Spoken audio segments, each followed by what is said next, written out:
আসসালামু আলাইকুম। বাংলাদেশের হৃদয়ে অবস্থিত এক সমৃদ্ধ জেলা নরসিংদী।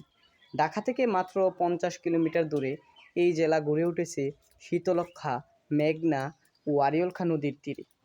প্রাকৃতিক সৌন্দর্য, ইতিহাস আর উন্নয়নের মেলবন্ধনে নরসিংদী আজ বাংলাদেশের এক গুরুত্বপূর্ণ এলাকা।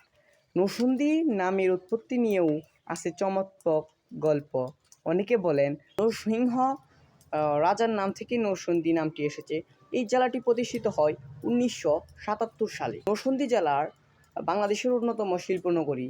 এখানকার টেক্সটাইল, পাওয়ারলুম ও তাঁত শিল্প দেশের অর্থনীতিতে বিশাল ভূমিকা রাখছে। বিশেষ করে শিবপুর, বেলাব, মনোহরদী এবং পলাশ উপজেলার কারখানাগুলো হাজারো হাজারো মানুষের কর্মসংস্থান সৃষ্টি করছে। নরসিংদীতে রয়েছে বহু শিক্ষা প্রতিষ্ঠান, যেমন নরসিংদী সরকারি কলেজ, বেলাব সরকারি কলেজ এবং অসংখ্য স্কুল মাদ্রাসা। আজকের তরুণরা বিজ্ঞান, আইসিটি ও প্রকৌশলে নিজেদের এগিয়ে নিয়ে যাচ্ছে। এ জেলার মানুষ পরিশ্রমী, অতিথিপরায়ণ ও সংস্কৃতিপ্রেমী। পহেলা বৈশাখ, নৌকা বাইচ এবং গ্রামীণ মেলা এখানে আজও জীবন্ত ঐতিহ্য হয়ে আছে।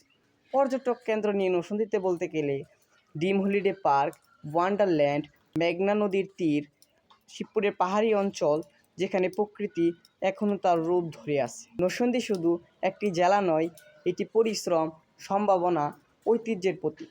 এই জেলার মাটিতে আছে পরিশ্রমী মানুষের গ্রাম, তরুণদের স্বপ্ন, একটি উন্নত বাংলাদেশ গড়ার প্রতীক্ষা। নরসিংদী আমার গর্ব, আমার পরিচয়। ধন্যবাদ সকলকে।